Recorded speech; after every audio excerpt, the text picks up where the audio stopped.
Eh, Wendy.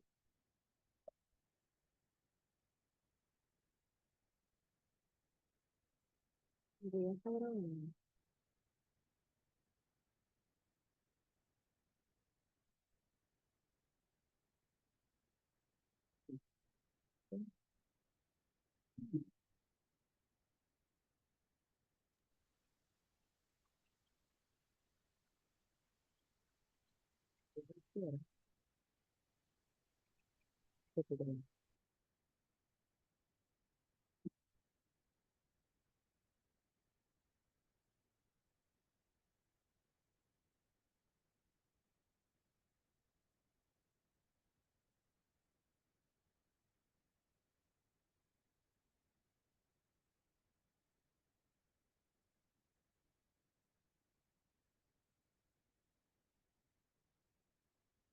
Ahora sí, muy buenas tardes.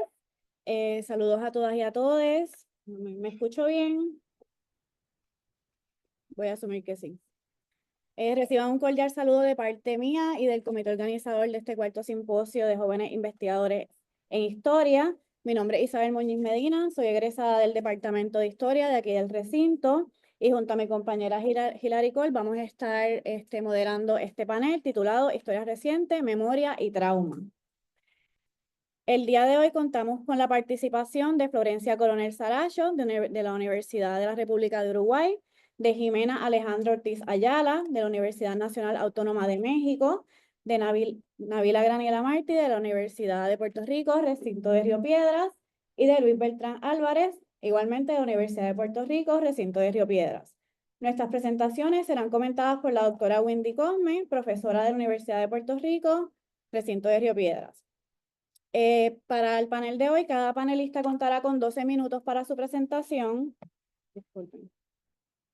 Y luego de todos presentar, la doctora Cosme hará sus comentarios y preguntas y tendrá aproximadamente unos 15 minutos para su intervención. Luego abriremos el espacio para preguntas y comentarios del público. Este panel se está dando de manera híbrida, así que le pedimos por favor tanto a los ponentes como al público que mantengan sus micrófonos y sus cámaras apagadas. Cuando los ponentes vayan a presentar, pues ahí pueden abrir sus micrófonos y sus cámaras. Este encuentro tiene como objetivo generar un espacio de diálogo, reflexión crítica e intercambio, por lo cual les invitamos a todas y a todos participar activamente con sus preguntas, comentarios y aportes en el momento que abriremos la discusión. Les recordamos que pueden dirigir sus preguntas a los ponentes individualmente o al panel en general. Y las personas que están con nosotros a través de Zoom pueden ir haciendo sus preguntas por el chat en el transcurso de las ponencias o al final del panel. Y a quienes se encuentran con nosotros aquí en la sala, al final pueden alzar su mano, van al micrófono, tienen que pegarse y hacen sus preguntas. Bueno, pues sin más preámbulo, les presento a nuestros exponentes del día de hoy. Florencia Coronel Saracho, que nos va a presentar Representación, Memoria y Trauma Generacional, un análisis del Holocausto a través de Maus. Es uruguaya, licenciada en Ciencias Históricas por la Universidad de la República de Uruguay y actualmente se encuentra cursando maestría en Historia en la Universidad de Montevideo. También contamos con Jimena Alejandro Ortiz Ayala.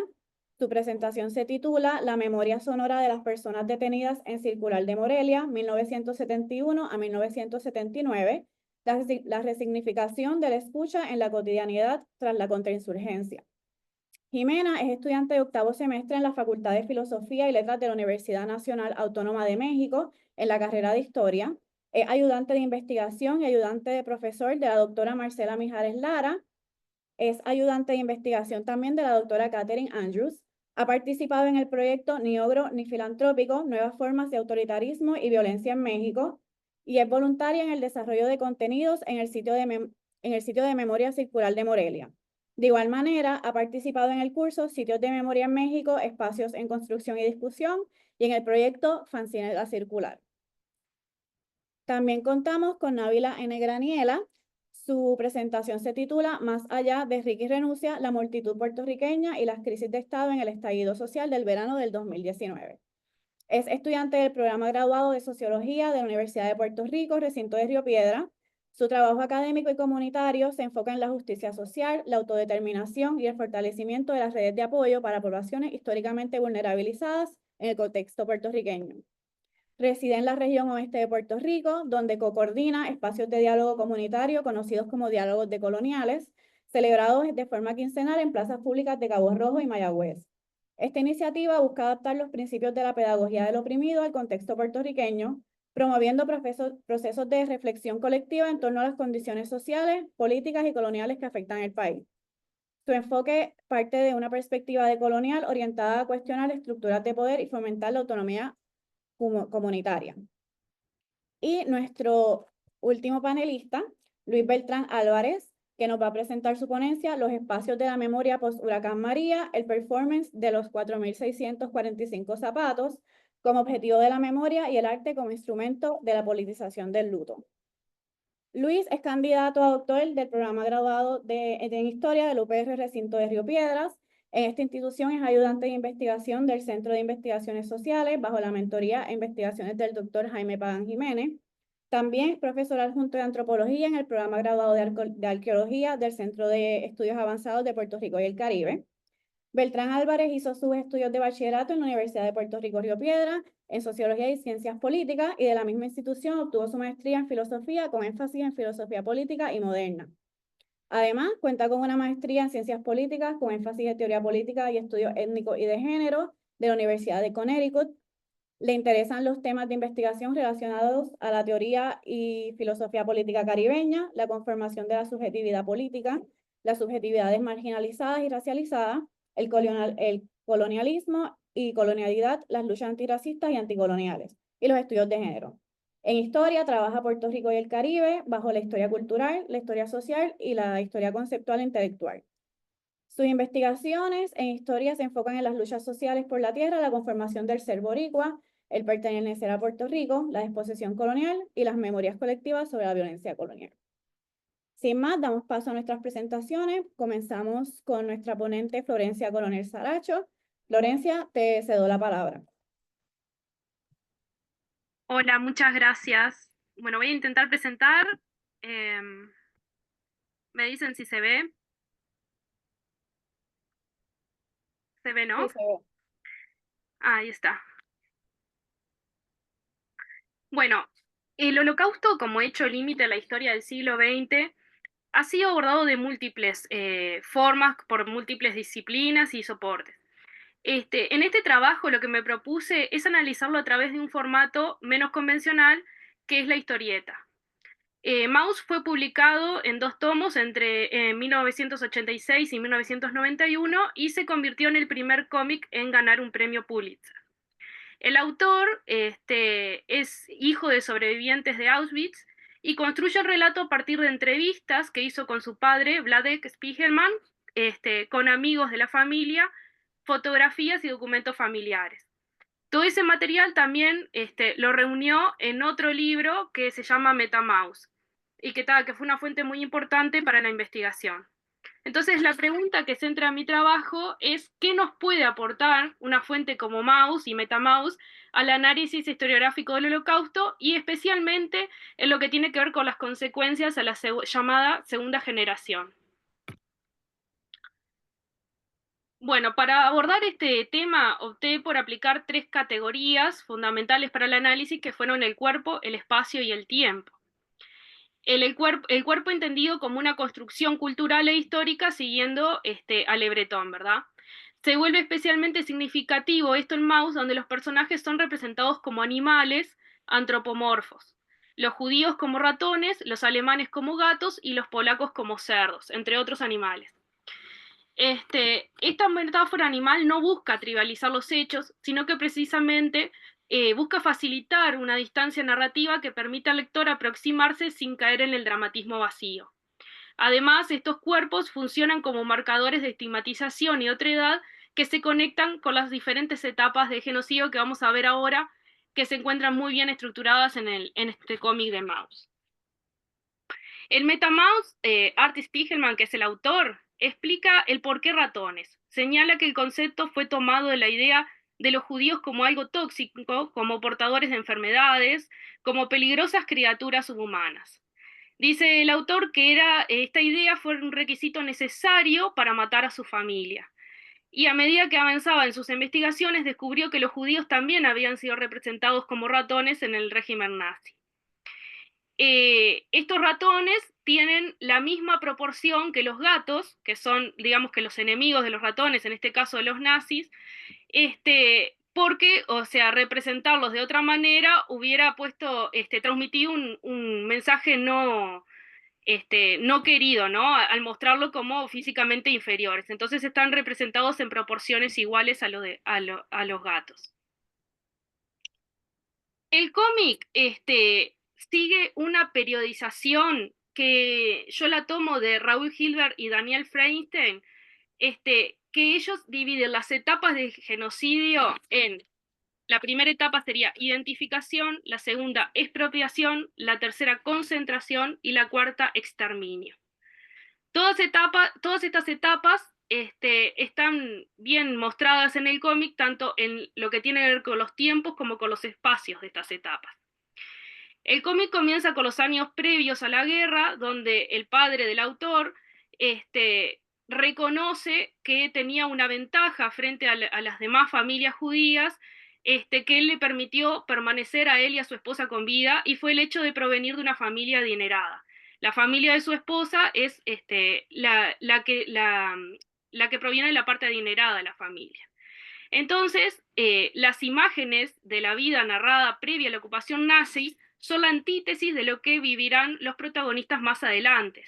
Llevan una vida sin grandes sobresaltos, sin necesidad de ejercer trabajos manuales, una casa grande con una familia numerosa. No debe preocuparse por las necesidades básicas y tiene muchos empleados, entre los que se encuentran polacos no judíos. Claramente estos cuerpos y espacios contrastan con lo que vendrá, donde ya no vivirán en una enorme casa, sino que serán trasladados a guetos y luego campos de concentración. Ya no tendrá una fábrica, sino que deberán luchar por sustento, no tendrá empleados, sino que tendrá que pagar a los polacos para poder ocultarse, y de su familia numerosa no sobrevivirán más que unos pocos integrantes. Entonces este es el primer tiempo que nosotros logramos ver en este cómic y donde obtenemos pistas de cómo Vladek y su esposa van a sobrevivir eh, en el futuro. Y ahora comenzamos con las diferentes etapas de genocidio que podemos identificar. Al comenzar la guerra, el Vladek fue reclutado por el ejército polaco, por lo que fue hecho prisionero por el ejército nazi. Ya desde ese momento conoce la eficiencia de los procesos de organización e identificación del Estado alemán nazi. Es identificado, catalogado y designado a trabajar con un mecanismo de eficiencia-burocracia. Esta planificación, organización de la administración del Estado será la que facilitará y articulará los procedimientos necesarios para llevar a cabo la solución final. En la viñeta, por ejemplo, aquí vemos cuerpos prisioneros formados en fila y cuerpos represores en la tarea administrativa de identificar y catalogar.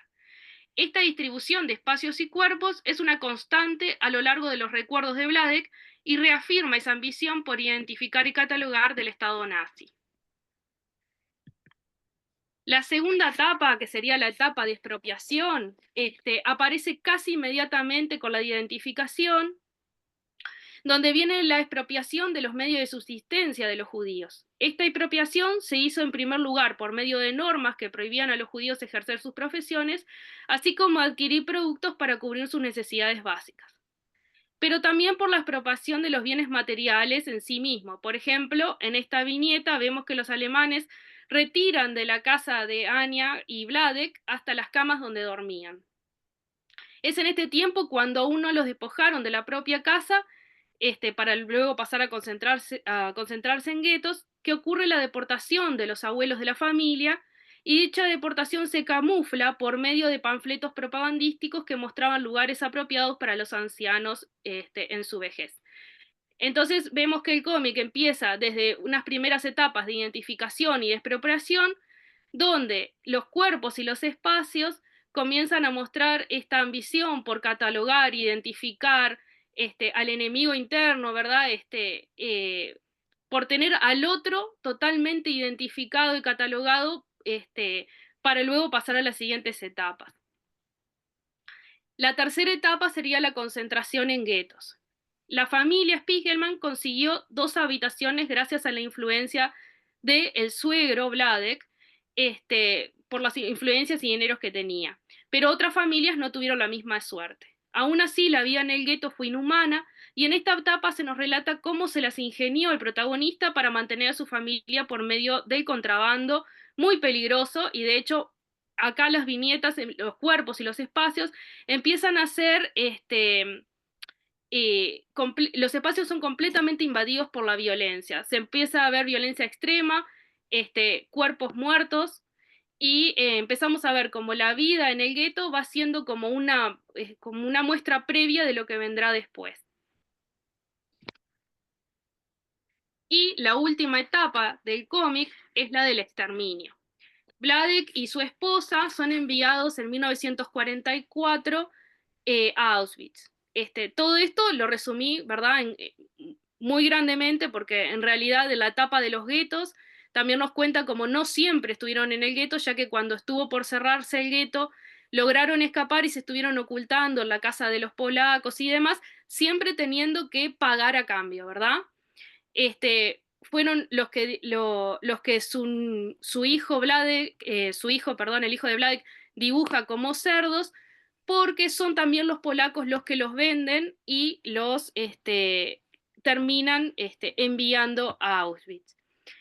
En Auschwitz nos muestran también todo el ingenio que tuvo el protagonista para poder salvarse, pero también todas las herramientas que él tuvo que otros no tuvieron, como por ejemplo saber idiomas y demás que le permitieron, digamos que poder eludir muchas de las selecciones. En esta etapa ya, como podemos ver en la viñeta, los cuerpos y los espacios son totalmente invadidos por la violencia. No hay lugar a nada más que ello. Entonces, en este cómic podemos ver cómo las etapas de genocidio, bien descritas por la teoría, son mostradas en el cómic por medio del dibujo de uno de los hijos de uno de los sobrevivientes, pero también cargado de un montón de fuentes secundarias que podemos encontrar en MetaMask, que nos hace poder seguir la vivencia de Vladek de una manera bien fundamentada, ir comparándolo con lo que ya se estudió en la teoría. Y eso nos lleva a que esta fuente es una fuente de especial importancia para el estudio del impacto en la segunda generación. Porque si bien es una fuente que cuenta la historia de su padre, en el trasfondo lo que estamos viendo es lo que su hijo Art heredó como trauma de las vivencias de su familia. Uno de los aportes más valiosos de Maus es su doble temporalidad. Mientras nos narra el pasado, muestra también el presente del escritor, entrevistando a su padre, confrontando su carácter obsesivo, por ya que le quedó una obsesión por intentar sobrevivir, y las heridas que permanecen siempre abiertas. Es allí donde aparece la segunda generación como categoría histórica. Art, como tantos hijos de sobrevivientes, vive con el peso de una herencia traumática. No conoció a su hermano mayor, ya que fue asesinado durante la guerra, y creció con una madre que a posterior se va a suicidar. Su padre quedó marcado con la obsesión de tratar de sobrevivir. Su relación con la historia familiar es ambivalente, culposa e intergeneracionalmente doliente.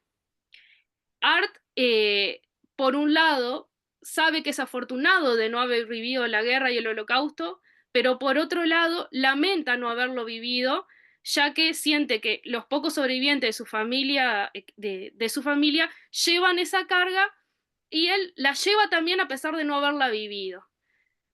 Esta dimensión nos permite pensar cómo el holocausto no termina con el fin de la guerra, sino que deja huellas en la memoria familiar, en los cuerpos de quienes lo vivieron directamente, pero de quienes no lo vivieron directamente, pero lo heredaron como una marca, ¿verdad? A pesar de las críticas iniciales que recibió este cómic por banalizar el holocausto mediante un formato gráfico, hoy se reconoce su valor historiográfico. El cómic permite acceder a la historia desde una perspectiva íntima, testimonial y visual y emocional que complementa las narrativas tradicionales centradas en la estadística y los documentos oficiales. Mao se escribe así en la línea de producción que busca no solo narrar el pasado, sino también interrogar la forma en que lo narramos. Perdón, Perdón. Valencia, ya consumiste los 12 minutos. Si quieres unos Ah, segunditos rápido para cerrar y pasamos a la próxima ponencia. bien. Sí, bueno, la conclusión es que en esta etapa, en este cómic podemos encontrar las 5 etapas de genocidio muy bien documentadas y puedes ser una de las tantas fuentes con lo que podemos estudiar el Holocausto y también los traumas heredados por la segunda generación. Muchas gracias.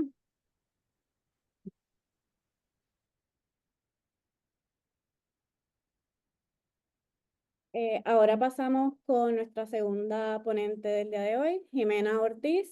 Te cedo la palabra. Hola, buenos días. Buenos días aquí, tardes allá. Voy a empezar a compartir la pantalla. A ver. Sí, creo que ya está. Bueno, mi tema se titula La memoria sonora de las personas detenidas en Circular de Morelia de 1971 a 1979. La resignificación del escucha y la cotidianidad tras la contrainsurgencia. Y bueno, el objetivo de mi investigación consiste en conocer la memoria sonora de las personas que fueron detenidas en el actual sitio de memoria circular de Morelia entre 1971 y 79, que fue el año en que estuvo funcionando esta sede de la Dirección Federal de Seguridad aquí en México, así como en otros centros de detención. Esto ya que hubo un problema pues con las fuentes para circular de Morelia. Entonces, pues, si bien al momento de enviar la propuesta para la ponencia estaba un poco claro que solo se iba a hacer de circular de Morelia, hoy en día pues he estado viendo la opción de ver otros sitios de memoria para tener más testimonios. Y bueno, se pretende saber la resignificación de la memoria sonora en la cotidianidad de las personas tras haber salido de estos centros de detención, por lo que la investigación se encuentra inserta en la historia del tiempo presente. Y bueno, para empezar contextualizando, me gustaría hablar de la contrainsurgencia. La contrainsurgencia en México se desarrolló entre las décadas de 1960 y 1980 y consistió en la persecución y despliegue de agencias de inteligencia como la Dirección Federal de Seguridad por parte del Estado de, en ese entonces, el presidente Echeverría. em, en contra de movimientos sociales tales como la Liga 23 de septiembre o el Movimiento de Acción Revolucionaria. Cabe resaltar que aquí en México la contrainsurgencia se ha conocido más bien como guerra sucia. Sin embargo, en los últimos años se ha estado haciendo mucho hincapié en no nombrarla así, ya que nombrarlo guerra supondría una igualdad de posibilidades tanto para los movimientos sociales como del Estado, lo cual pues no fue así, pues el Estado contaba con mucho más armamento y toda una red de sistema de represión. Y bueno, adentrándonos a los sitios de memoria, los sitios de memoria son sitios donde se cometieron delitos de lesa humanidad, es decir, pues que son delitos atemporales. Y los sitios de memoria tienen el objetivo de la no repetición y de esta manera pues expone la violencia que se ejerció para que esto no vuelva a ocurrir. Y entre los sitios de memoria está Circular de Morelia, Tlaxcoaque y el Palacio de Lecumberri, que actualmente es el Archivo General de la Nación aquí en México. Y bueno, la memoria sonora. La memoria sonora es un concepto creado por los productores musicales Raúl Minzburg y Analia Ludowicz en un artículo de 2010. Y ese concepto es utilizado como un mecanismo de interpretación para los testimonios de las personas que fueron detenidas. Es decir, al inicio los testimonios iban dirigidos más a reconocer los lugares para poder esclarecer que los delitos se habían cometido, por ejemplo, en Circular de Morelia, en Tlaxcuaque. Sin embargo, lo que están planteando aquí estos productores musicales de Argentina es darle otro enfoque a las entrevistas más a lo sensorial. que escuchaban las personas detenidas y también a cierta subjetividad, ya que pues esta escucha es muy importante debido a que, como veremos más adelante, porque el oído, pues las personas que eran detenidas eran privadas de la vista a través de vendas en los ojos, lo cual a veces incluso provocaba problemas de salud en cuestiones de la vista. Entonces, pues otros sentidos como el olfato y el oído fueron sumamente importantes para poder decir, yo estuve en este lugar, sentía que había una rampa, escuchaba los coches, escuchaba las campanas de las iglesias alrededor, escuchaba que estaba en un lugar distinto a diferencia de donde me habían capturado. Y sobre los testimonios, he tenido algunos tropiezos institucionales, ya que se suponía que iban a liberar testimonios orales de Circular de Morelia, lo cual no se ha podido llevar a cabo. Entonces esto me ha llevado a buscar algunos sobrevivientes y también a buscar en otros sitios. Y bueno, este es como un testimonio de Silvina Castillo, rescatado del sitio web Memórica. Yo era niña, pero recuerdo esas cosas, que las personas lo vigilaban, se refiere a su papá, y que ese fue el delito de mi padre. Esa música de Acapulco tropical no me gusta, porque estaba esa música cuando él se fue. Me dijo que luego regresaba y siempre que escucho esa música recuerdo a mi padre desaparecido. Entonces la memoria sonora nos evoca a sentimientos de pérdida a través de la escucha de la música y de otros sonidos. De igual manera, aquí adjunté otro testimonio de Oscar Altamirano Carmona. Este pertenece a un libro de testimonios y bueno, aquí le hacen muy concisamente la pregunta, ¿qué pensamientos recurrentes mientras se torturaban, por ejemplo, querer morir para terminar pronto el suplicio? A lo que responde que para, digamos, poder sobrevivir de manera psicológica un poco, pues él pensaba en canciones infantiles, pensaba en la pájara pinta sentadita en un verde limón o en el pobre conejo que tenía una casita de palo.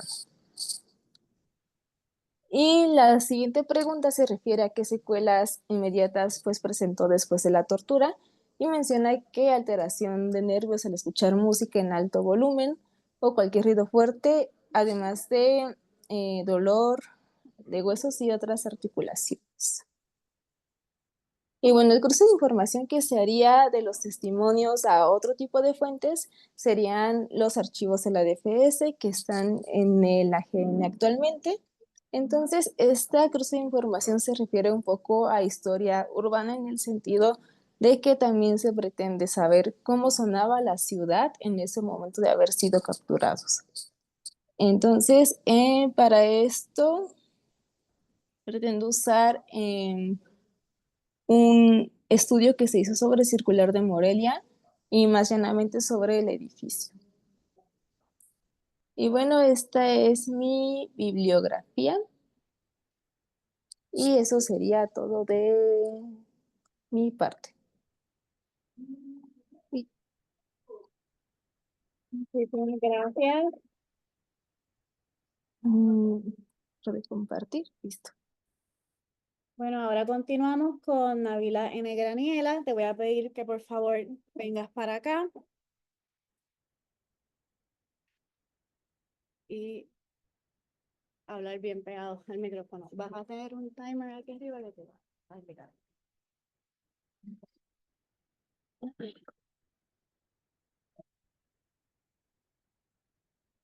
Eh, Muy buenas tardes. ¿Me escuchan? Sí. Bueno, mi ponencia titulada Más allá de Ricky renuncia, la multitud puertorriqueña y la crisis de Estado en el estallido social del verano del 2019. Esta investigación propone una reflexión sobre las experiencias y narrativas de quienes participaron y presenciaron las diversas movilizaciones que llevaron a la renuncia de Ricardo Rosselló.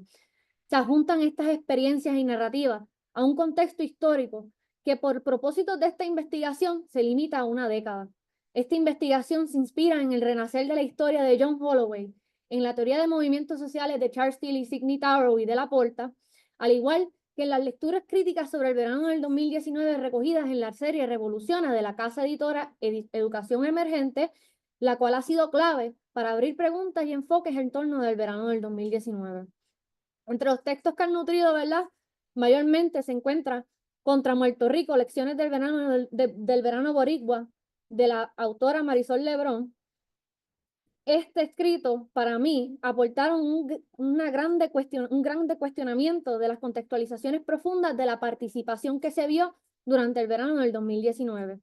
La propuesta aquí es hacer un ejercicio de análisis de discurso y enmarcamiento para ponderar en qué llevó a tantas personas y tantos sujetos puertorriqueños a conglomerarse en unión sin dejar atrás sus diferencias individuales, con un propósito de exigir la renuncia del gobernador y, como secuela, abrir un espacio de discusión más profunda a los asuntos que afectan las vidas puertorriqueñas. Metodológicamente, esta investigación se apoya en un enfoque cualitativo basando en las entrevistas semiestructuradas a participantes y observadores, tanto como digitales o presenciales, incluyendo a la diáspora, analizadas a través, ¿verdad?, del análisis de discurso y el enmarcamiento de framework analysis, como lo propone Erwin Goffman. Este enfoque permite identificar los marcos interpretativos de el protagonista, el antagonista, las motivaciones y problemas, y la audiencia, y las metas y las técnicas de la manifestación. Esto, ¿verdad?, para hacer un análisis microsociológico y comprender cómo los manifestantes dan sentido a su experiencia, sus motivaciones y la manera en que comprenden las múltiples crisis del país. ¿A qué me refiero con el concepto de multitud? En esta investigación utilizamos a Michael Hart y Antonio Negri, quienes definen multitud como un sujeto colectivo que actúa en común sin perder las diferencias internas. A su vez, también planteo, como Jody Dean dice, sobre la multitud como la fuerza disruptiva que abre una brecha en el orden dominante, como se discute en Crowds and Party. Claro está que cada sujeto que compone la multitud puertorriqueña, la opresión la afecta de distintas maneras.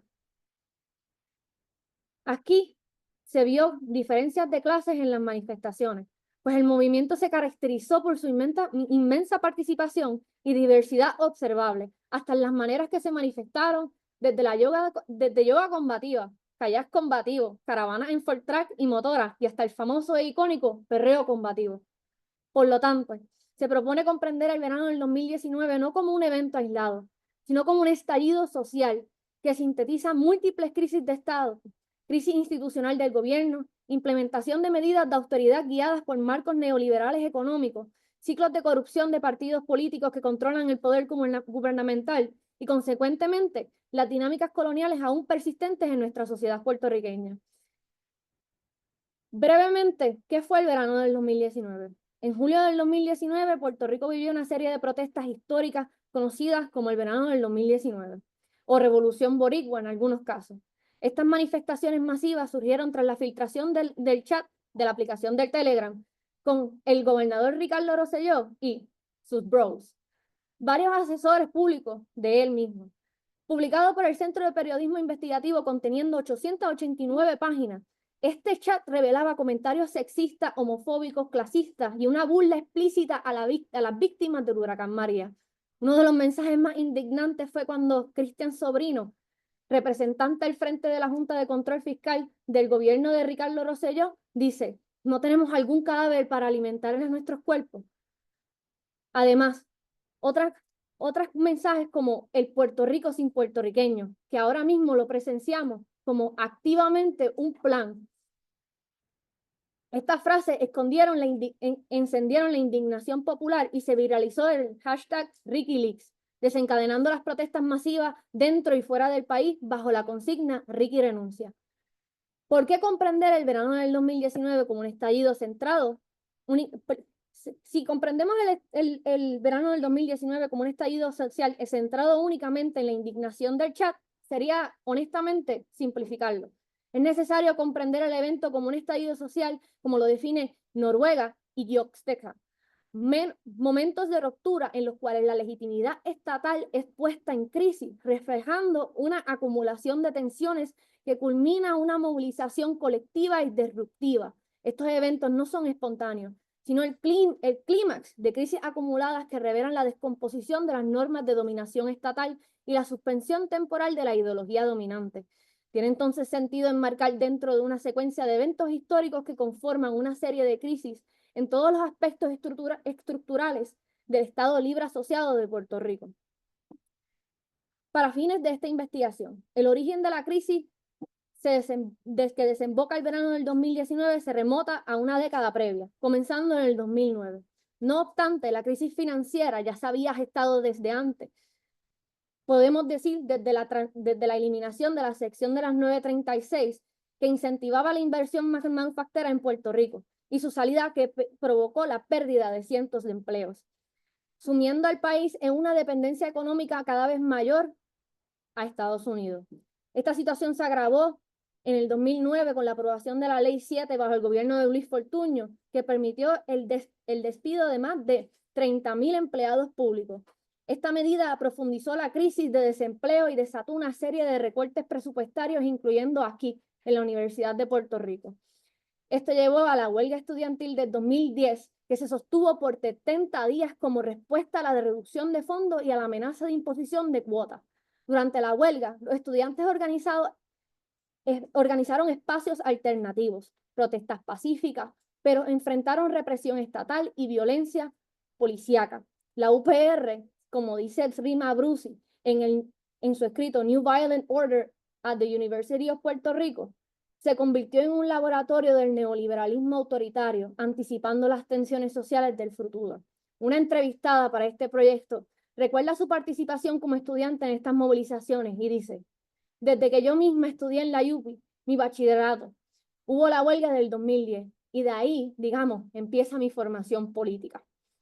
Esta conciencia política en las participantes se reforzó al migrar y al verse racializada y discriminada en los Estados Unidos. Cito: lo que les pasa a muchas personas migrantes es que cobran como otro tipo de conciencia, pues se les racializa y se les discrimina.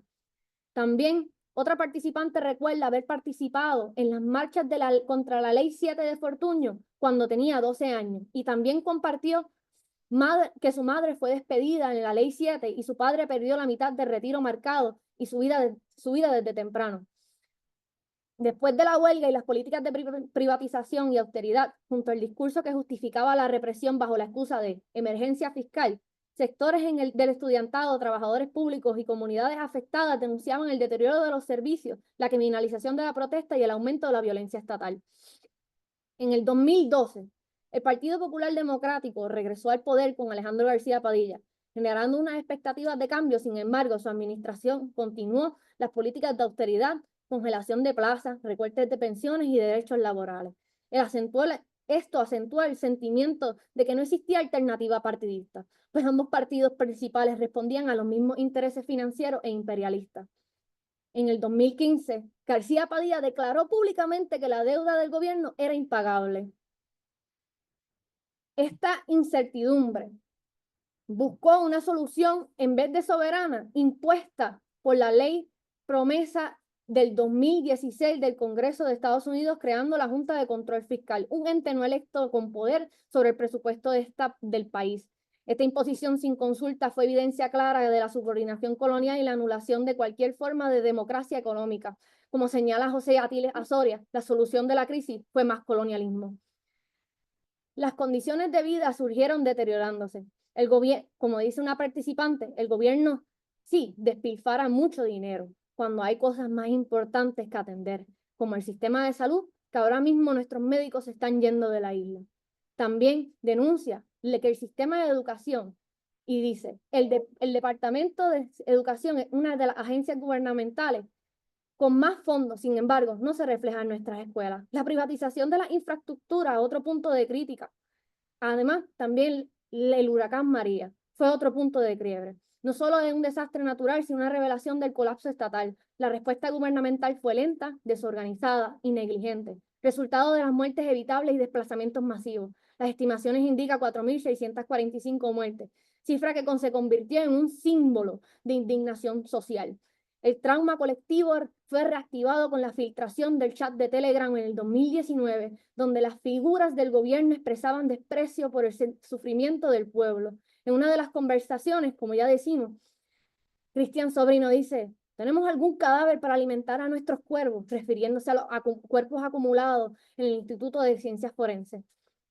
Estas expresiones, junto a las décadas de crisis acumulada, represión y negligencia, encendieron la indignación que estalló en el verano del 2019. La multitud puertorriqueña, formada por sujetos marcados por esta herida, encontró en ese momento la oportunidad de actuar colectivamente contra un sistema que los había violentado por demasiado tiempo. Como una entrevistada dice, lo del chat era como la cherry en el pastel, y eso fue la gota que colmó el vaso. En estas son algunas de las correlaciones históricas que he encontrado enmarcando a los sujetos que participaron en el verano del 2019. Y en esta ponencia pudiera haber sido mucho más larga, al igual que los enmarcamientos pudieron haber sido mucho más amplios. Pero el momento, los enmarcamientos más significativos han sido el de protagonistas, las motivaciones y los problemas que llevaron a manifestarse. Cabe aclarar que esta investigación aún se encuentra en mucho análisis, porque queda claro que para entender la complejidad del asunto es necesario ubicar al sujeto en la historia donde se forma su identidad.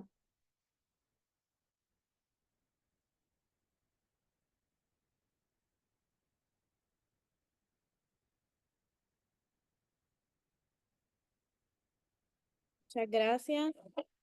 Ahora pasamos con Luis Beltrán Álvarez. Te voy a poner aquí la...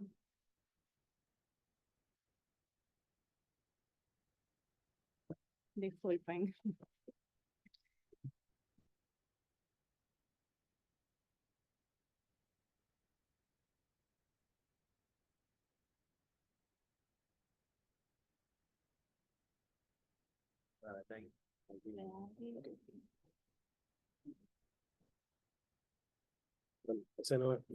Buenas tardes, muchas gracias por estar aquí. ¿Me escuchan? Sí. El título de ahí está corto, el largo es Los espacios de la memoria por Huracán María, el performance de los 4.645 zapatos como objetos de la memoria y el arte como instrumento para la politización del luto.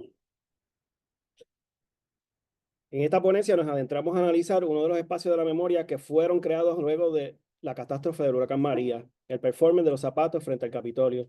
Este performance fue gestionado entre el 1 al 4 de junio del 2018, a 9 meses del huracán María, y quienes lo organizaron fueron el profesor Rafael Acevedo y la periodista y escritora Gloribel Delgado. En la ponencia dialogamos con el profesor Rafael Acevedo, a quien hicimos una entrevista, y junto a él dialogamos con Nina Vázquez, maestra en estudios latinoamericanos y caribeños, quien viajó de la diáspora para enterrar a su abuelo fenecido durante el huracán y quien fue una de las cientos de personas que llevaron zapatos de sus familiares a dicho performance. Este evento del performance de los zapatos también nos marcó, nos movió los sentimientos y nos convocó a tomar acción en la diáspora y en las islas contra aquello creado por el colonialismo. Adentrarnos en este tema es abrir las heridas y volver a preocuparnos a lo que pudiera suceder si otro huracán tocara a nuestra isla organizada catastróficamente. Por esta razón, vale recordar aquel evento y los actos subsecuentes, porque existir en y ser de Puerto Rico es un acto de resistencia y narrarnos nos politiza. Esta investigación busca adentrarnos en la participación activa de este performance que se convirtió en un acto comunitario de luto y memoria. Entendimos esta propuesta artística como una actividad que se transformó en un evento orgánico que buscó cerrar la herida de un evento traumático, que creó un encuentro colectivo y comunitario de luto, y que de ahí nació un reclamo de justicia ante la culpa de un gobierno catastrófico.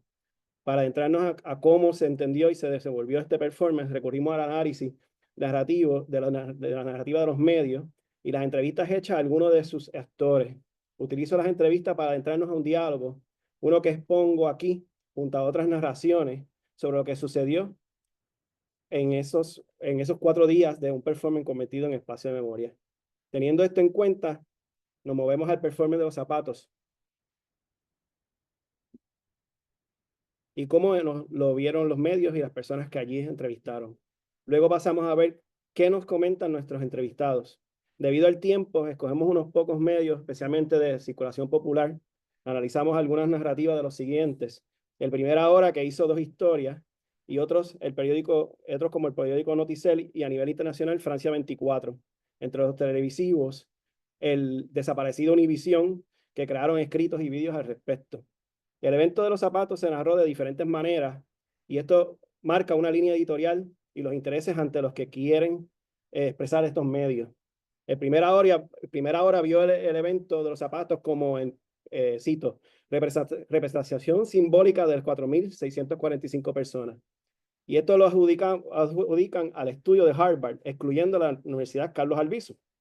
El periódico Noticel le dio otro nombre, le llamó una manifestación que pretende lograr alcanzar 4.645 pares de zapatos en protesta contra la imitación de Ricardo Rosselló. Mientras tanto, a nivel internacional, France 24 lo narró como un homenaje, como una exhibición de cientos de zapatos de quienes perdieron la vida en el peor desastre natural que ha vivido la isla caribeña en los últimos 90 años. Otra palabra y concepto que utiliza ese mismo periódico es vigilia. En cuanto al medio Univisión, lo narraron como un acto simbólico, especie de instalación en homenaje a las víctimas del huracán. Ahora vayamos a quienes entrevistaron, a lo que observaron y cómo narraron estos medios. El Primera Hora narra que allí llevaron zapatos de sus familiares fenecidos, incluyendo menores, otros de sus vecinos o amigos, y muchos de cientos de puertorriqueños que perdieron la vida, que aunque no los conocieron, sufrieron el impacto directo del huracán. El reducir el acto simbólico viene de la mano con reducir el número de muertos en el medio. Y también implica que quienes estaban allí no conocían a quienes decían representar a los zapatos. En esta primera intervención no hubo entrevista a personas afectadas. Solo se preguntó a quienes identificaron como los líderes u organizadores. Luego la periodista de este medio, Nidia Bauza, narra lo que vio. Esta es la segunda noticia de Primera Hora. Emotivas notas, flores, lazos negros, velas y monoestrelladas. Y menciona que había miles de zapatos que personas de diversos puntos del país dejaron ese fin de semana. También entrevista a varias personas de las que dejaron zapatos, como Ileana Ortiz, que dejó unos tenis marrón y naranja, y en memoria de su madre, Carmen, fallecida el 22 de septiembre de 2017. Esta persona, junto a su hijo, narra cómo en Guayama no pudieron conseguir funeraria, que todas estaban llenas de muertos. Esta periodista captó algunas de las narraciones de quienes estaban allí y explicaban, lo que pasaron y cómo se desenvolvió la catástrofe. En medio francés, France 24, con otra de las personas que participaron, Elmer Sánchez, quien comentó lo siguiente: estoy aquí para rendir homenaje a todas las víctimas que el gobierno, por su negligencia, no quería contar. Y todavía hay más, porque según tengo entendido, muchos de ellos fueron incinerados y no hay registros para ellos. Por otra parte, el medio de Univisión narró a alguien que no quiso identificarse y les comentó: nunca sabremos si fueron 4.645, pero estamos aquí. Yo creo que es importante expresar nuestro dolor, si es Rosita. De esas narrativas de los familiares y amigos de las víctimas podemos ver que lo simbólico, la exhibición y lo performativo quedó transformado, pues para quienes estaban allí, este fue un momento de encuentro colectivo, de luto y de recordación de los fenecidos y fenecidas. Ahora vayamos a la entrevista de Hachas a Rafael Acevedo y Nina Vázquez. Les hice unas 7 preguntas de formato abierto, no vamos a hablar sobre ellas, donde las preguntas tenían premisas informadas e incitaciones, ¿no? Las entrevistas interpretativas buscan romper con el marco rígido del positivismo, ya que estos proponen aquí lo narrado de sus contestaciones, ¿no? Narro alrededor de sus contestaciones. Tomé al profesor Rafael Acevedo por ser uno de los organizadores. Y este me comentó que sobre los zapatos lo que representaba. Rafael señala que su inspiración viene de la experiencia previa a un acto convocado frente a Fortaleza, a 3 meses del paso del huracán. Escuchar de quienes llegaron allí sobre los muertos, de personas enterradas en solares baldíos, sin memoria, sin ceremonia y sin familia, le llevó a pensar junto a Glorivel Delgado aquello que pensó como, entre comillas, un ritual básico de toda la sociedad. Este menciona que en principio era pensar, entre comillas, esa escenificación de la violencia simbólica y la escenificación del duelo. y que se hiciera en el Capitolio significaba, entre comillas, el teatro perfecto, que era las casas de las leyes. Rafael Acevedo menciona que esta actividad se pensó 24 horas. En 24 horas, que el miércoles llegó él con un par de zapatos y que poco a poco llegaron las personas y que Gloribel comenzó a hacer las listas de las personas fallecidas y que otros, como Luis Viera, mantenía el orden y el silencio. Menciona Rafael que la idea era simple, una sola, abrir un espacio para que el país pudiera expresar su duelo para despedir dignamente a sus muertos. En cuanto al evento de los zapatos, menciona que no hay tal cosa como un mero acto performático. Los zapatos frente al Capitolio son performance en tanto en cuanto fueron una expresión convocada por dos artistas para que la presencia de un cuerpo comunitario se expresase. No se hizo con pretensión estética. Había una pretensión ética. Por otra parte, Nina Vázquez narra lo siguiente sobre su participación en este evento. Fue uno de los días más difíciles de la vida. Sentí que si estuviera parada sobre una fosa común, miles y miles de zapatos de personas que ya no estaban con nosotros. Perdón. Que ya no estaban con nosotros y que no esperaban irse de esa manera. Ella nos menciona que fue un amigo que le comentó de los zapatos frente al Capitolio y ella le pregunta a su amigo sobre cómo participaría. Este le dijo, busca un par de zapatos, pon su nombre y haz que recuerden. Claramente, entre estas contestaciones, vemos cómo se constituyó aquel evento y que pasó de performance a ser un espacio de luto y de memoria de un pasado reciente traumático. Dentro de las preguntas, quise hacer una incitación, pues conocía que otros artistas, fundaciones y museos, e incluso el mismo gobernador Ricky Rosselló, propusieron que se hiciera de los zapatos una exhibición en otros espacios y hasta fuera entre comillas, exhibición permanente. Eso es lo que dijo el gobernador Rosselló, que de hecho está por ahí. Y vino el último día casi cesando. A estos propósitos le pregunté si veían que esos zapatos pudieran ser parte de un museo de la memoria e historia colonial de Puerto Rico. Rafael mencionó que de ninguna manera cabe en un museo. Los zapatos no eran artefactos de museo. Hubiera sido un insulto a la memoria de los fallecidos y la dignidad de los miles de personas que dejaron allí un objeto de un ser querido. Por otra parte, Nina menciona que ese momento no se podía contemplar en un museo y menciona que si se consultara con la familia de las víctimas primero, personalmente ella cree que los zapatos deberían ser exhibidos. Esa parte de nuestra historia no debe ser olvidada. Añade, la exhibición de los zapatos puede servir como una lección impactante sobre la larga historia de violencia colonial por la que ha pasado la isla.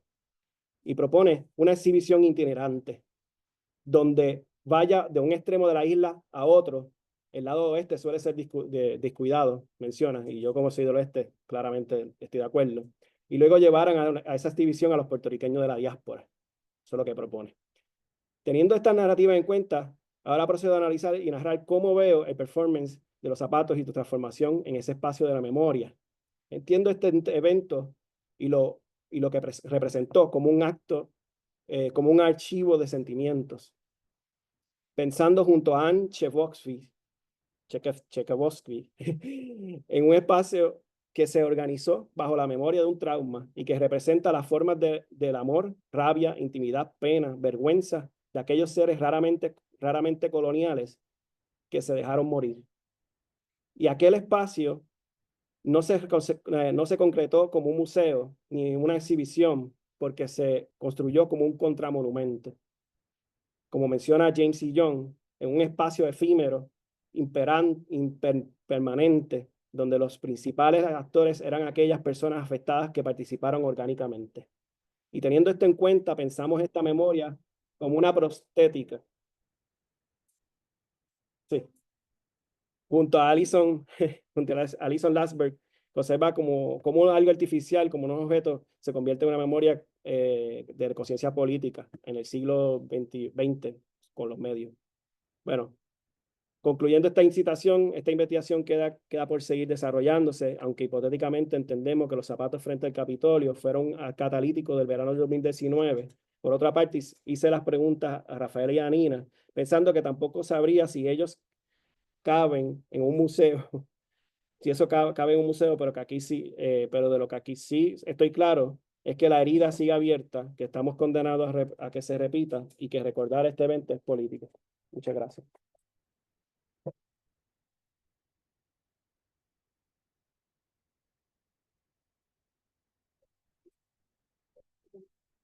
Sí, un poco hago un crimen.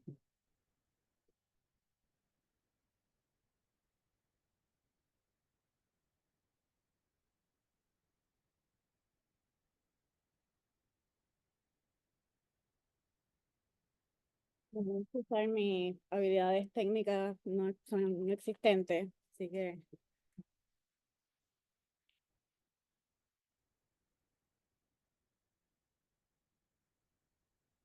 bueno, pues muchísimas gracias a todos los exponentes. Pasamos ahora a los comentarios de la doctora Wendy Cosme. La doctora Cosme es historiadora, museóloga y gestora cultural egresada de la Facultad de Humanidades de UPR Río Piedras. Cursó estudios de la Universidad de Salamanca, España, como parte del programa de intercambio estudiantil de la UPR y dicha universidad. Además, cuenta con una maestría en Administración y Gestión Cultural de la Universidad de Puerto Rico y un máster en Museología de la Universidad de Granada, España. Además, completó posgrado en Salvaguardia de Patrimonio Inmaterial de la Universidad Nacional de Córdoba, Argentina. Fue receptora de la beca doctoral de la Universidad de Puerto Rico, otorgada para cursar estudios en el programa graduado de Historia, donde completó su investigación sobre la creación de museos y espacios memoriales como producto de los procesos de reconciliación, luego de finalizados gobiernos dictatoriales en América Latina. Se ha desempeñado como coordinadora educativa del Museo de Arte Contemporáneo de Puerto Rico y coordinadora académica del proyecto Fostering Internship Experiences for Humanities Undergraduate Majors. Laboró en el programa educativo de la Cuarta Trienal Poligráfica de San Juan, América Latina y el Caribe, y actualmente se desempeña como profesora en el programa de estudios interdisciplinarios y programa de maestría de Administración y Gestión Cultural de la Universidad de Puerto Rico, recinto de Río Piedras. Le cedo la palabra a la doctora Cosme, que va a tener 15 minutos para su intervención. Es menos tiempo, pero me gustaría que sonara la música de finalización. Sí. Bueno, buenas tardes a todos.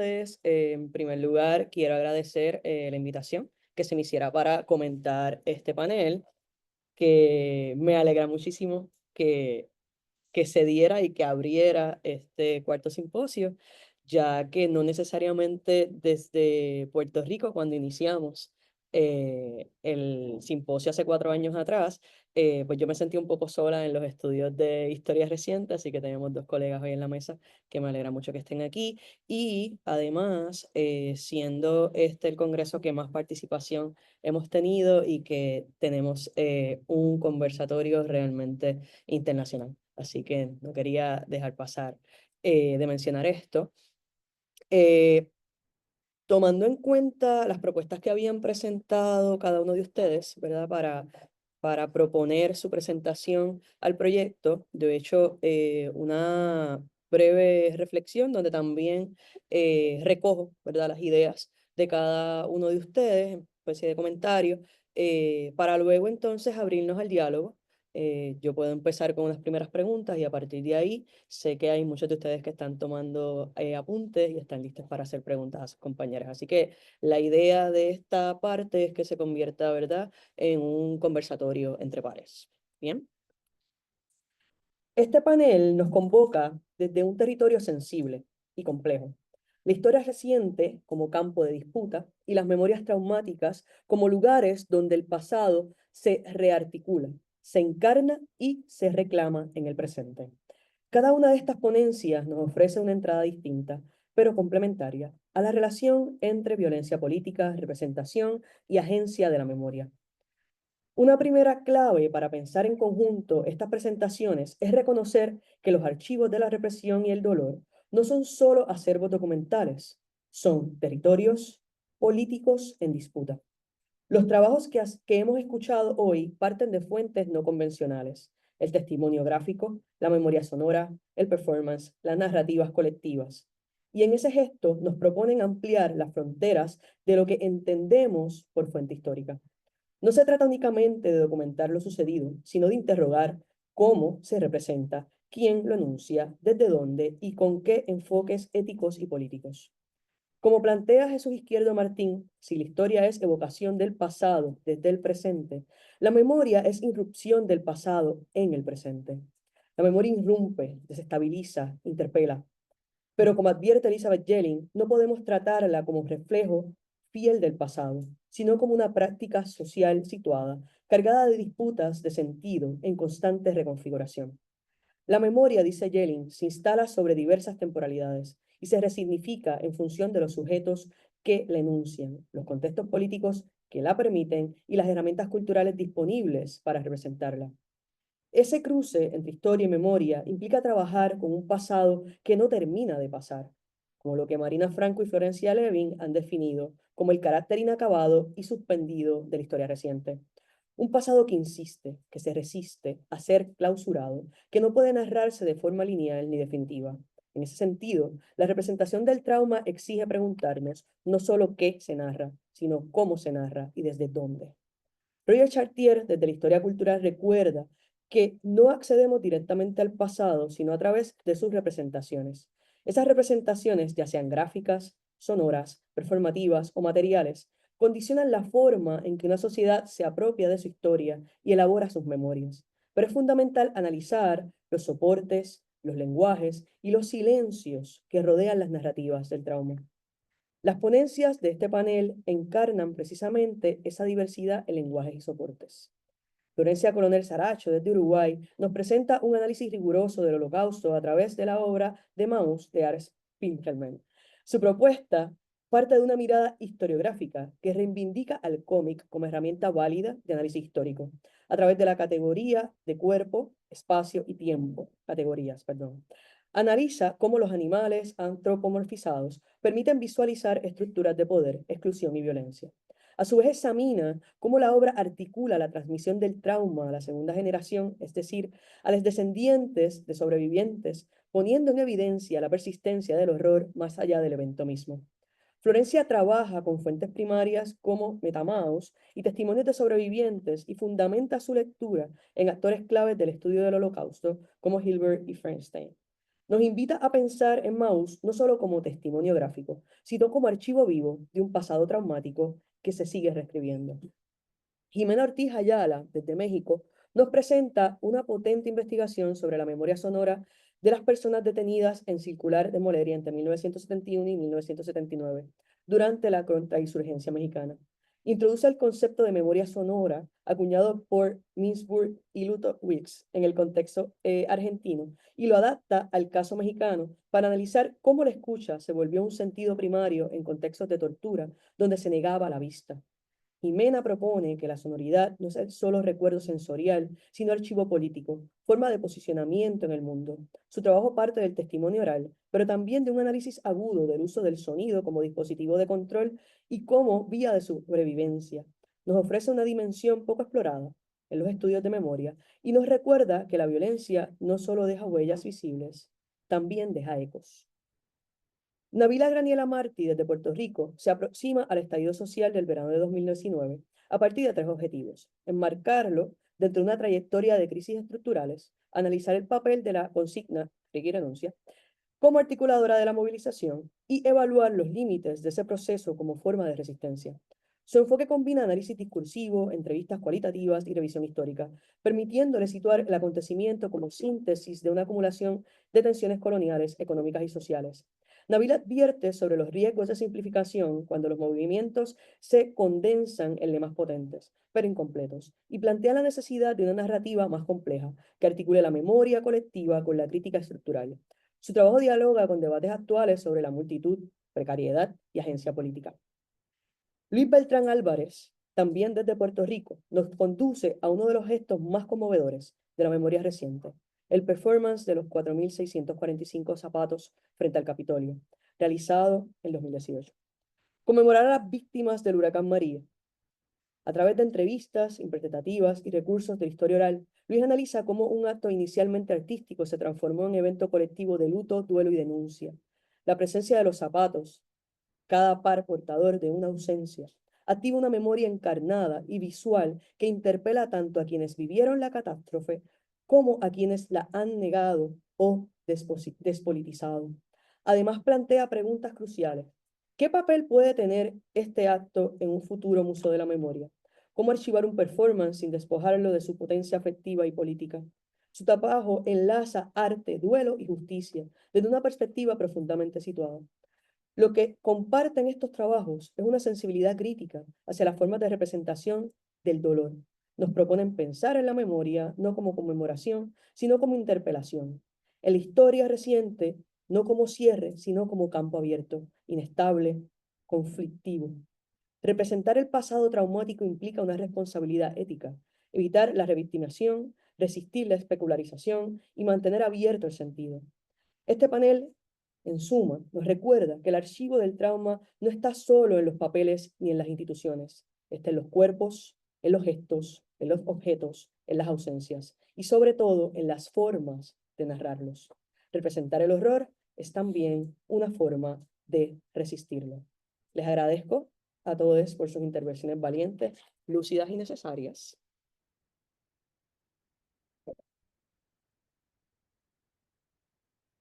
Y dicho esto, me gustaría, ¿verdad? Que pudiesen ampliar o nos pudiesen explicar cómo ha sido entonces su proceso para historizar estas memorias, ¿verdad? Porque ustedes acceden y van creando un archivo específico, en particular en su mayoría trabajan con los testimonios, podríamos decir que en la primera presentación esos testimonios son más gráficos, ¿verdad? Narrados, necesariamente un proceso de un testimonio reciente.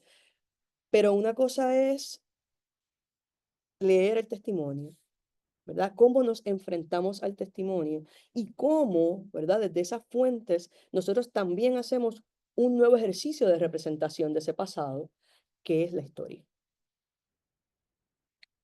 Así que ya sea las compañeras Florencia y Jimena que están en la distancia o quienes nos acompañan aquí, Nabila y Luis, que quieran empezar. En el caso de Jimena, solamente quiero hacer un comentario, es que cuando mostraste el mapa con los sonidos de la ciudad en relación a los testimonios, yo me situé en Chile haciendo lo mismo, trazando las rutas, ¿verdad? Desde el lugar donde fueron capturados, quienes hoy están aún detenidos y desaparecidos, y cómo desde la ciudad fueron informando, ¿verdad? Precisamente también desde la escucha. Pero en mi caso lo hice como parte de mi proceso de comprensión, no necesariamente, ¿verdad? Para luego, entonces, que formara parte de la representación que yo hacía. Así que no sé si entendieron la pregunta y están abiertos a contestar. Iba a hacer un comentario que no iba.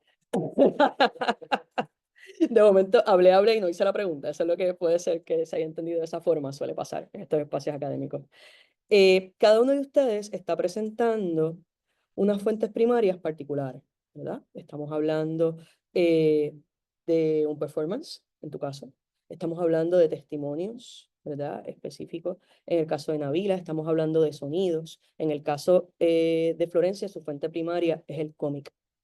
Ahora bien, estas son unas representaciones del pasado, ¿verdad? Son unas fuentes primarias que ustedes están evaluando, pero eventualmente en su proceso de investigación, ustedes van a hacer unas narraciones que también son representaciones de ese pasado. Para ello, a estas fuentes ustedes les hacen unas preguntas. A estas fuentes tenemos que ponerlas a conversar con otras fuentes para lograr hacer entonces ese ejercicio. Y yo lo que quiero es que nos puedan hablar, ¿verdad? De ese proceso. No solamente es venir aquí y decir, esta persona me dijo qué, sino, ¿verdad? Cómo entonces contextualizamos esos testimonios, cómo contextualizamos esos performances, cómo contextualizamos esas representaciones gráficas para entonces desde este presente en el que ustedes se ubican, también proponer una narración que es una representación. ¿Ok? Así que básicamente por ahí va. Si quieren, puedo.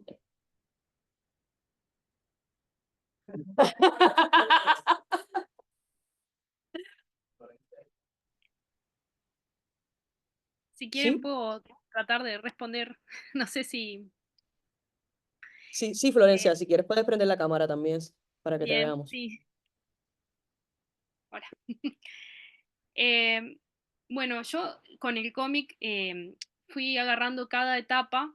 Primero identifiqué las diferentes etapas de la teoría, digamos, y fui agarrando cada etapa, ir viendo el relato que le hace Vladek a su hijo y comparándolo con otros relatos, que hay miles, de quienes vivieron las mismas circunstancias. Y fue encontrando muchísimos paralelismos. Cuando digo muchísimos, como que a cada viñeta encontraba un paralelismo. O sea, el hecho de haber sobrevivido por haber tenido mayores herramientas, hay un montón de relatos que lo dicen, que los que sobrevivieron fue porque tenían herramientas que los demás no tenían. Y fui también marcando en el mapa todo el recorrido que va haciendo digamos, el protagonista. Fui viendo que ese recorrido no fue el único él quien relata que lo hizo, la forma en que llegaba a los lugares, la forma en que se ocultaba. Fui, o sea, como comparando ese relato con otro montón de relatos, ya sea de novelas, ya sea de relatos en primera persona, ya sea o sea, diferentes tipos. Y también buscando las ubicaciones en el mapa. Y así fui viendo cómo este relato que le hace el padre al hijo está hecho de una manera particular, porque si bien relata las mismas cosas y relata más o menos las mismas peripecias, le pone una carga emocional porque es para el hijo, pero es el hijo el que nos transmite en nosotros la carga emocional con el que él lo vivió, lo del padre. Y ahí sale el tema de la segunda generación, y ahí me fui también a la teoría, digamos, a los diferentes relatos y testimonios de la segunda generación, y también empecé a ver esos paralelismos con el hijo, cómo el hijo vive y nos muestra eso con los diferentes relatos que hay de la primera generación. Entonces, si bien obviamente que es una sola fuente, o sea, hay que contrastarlo con un montón, o sea, se ve que sigue como que, o sea, como la norma tipo de todos los relatos de sobrevivientes, con el agregado de que es el hijo el que lo interpreta para nosotros y le da juicios de valor. Que parece que por ahí va, digamos, lo más rico de esta fuente, que es el relato del hijo opinando sobre las vivencias del padre. Más o menos fui así como lo fui contrastando digamos, esta fuente. No sé si Gracias, iba por Florencia. ahí lo que vos preguntabas. Va por ahí, gracias. Luis. Sí. Pues, fíjate, ese es un reto, ¿verdad? Porque estamos haciendo entrevistas. Yo, Perdóname, espérate el micrófono para que... escucha. Sí. Pues que sí que es un reto, porque lógicamente, primero que ya el espacio no está, ¿no?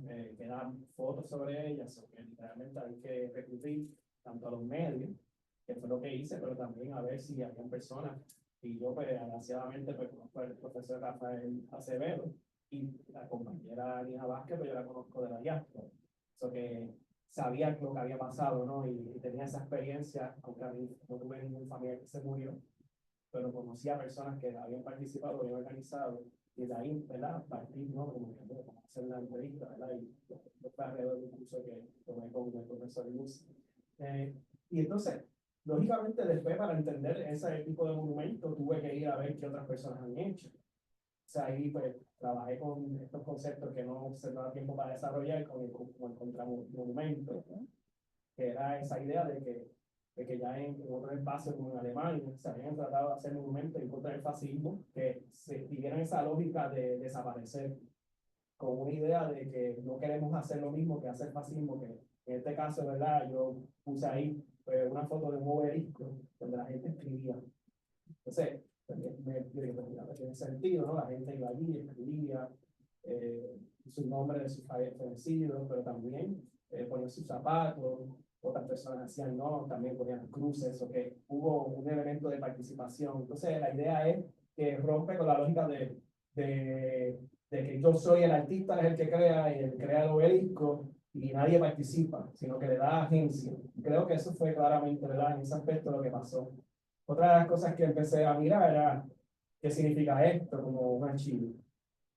Teóricamente no está, Pero entonces este concepto del archivo de sentimiento, muy interesante en cuestión de que se crea desde la perspectiva queer, y ahí pensando cómo entra entonces nuestra subjetividad en esto de lo raro, ¿no? Pensando en la traducción, porque claramente nuestra subjetividad está enmarcada en una rareza en tanto Estados Unidos y la subjetividad estadounidense, ¿no? Por los casos insulares, que lleva a que la gente pueda morir de cierta manera, y no importa, donde se odiaba la muerte. Entonces jugaba con eso, ¿no?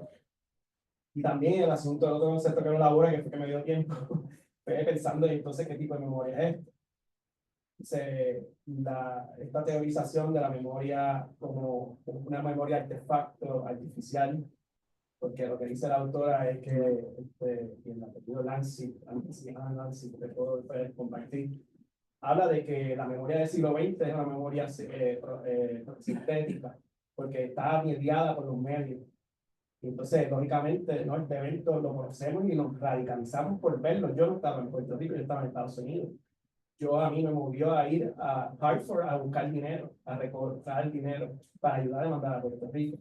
Como esa memoria en el cual yo puedo identificarme porque tengo zapatos y estoy en ellos, como eso, que no soy yo quien lo participé o que yo estuve, crea esa empatía, ¿no? Esa anexión a ese otro, a ese colectivo. Y por ahí jugando, porque realmente el trabajo queda por seguir haciéndose y no cabe lo que conlleva esta presentación, pero era como que sí pasó esto, entonces cómo lo podemos entender alrededor del tema, ¿no? De la memoria y el espacio no traumático. Gracias, Luis. Bueno, este proyecto para mí ha sido bien evolutivo. Al principio, ¿verdad? Pensaba hacer un contexto histórico en donde se hablara de las crisis acumulativas sin hacer las entrevistas, pero por el componente metodológico que requiere la maestría, pues me soltaron a hacer entrevistas.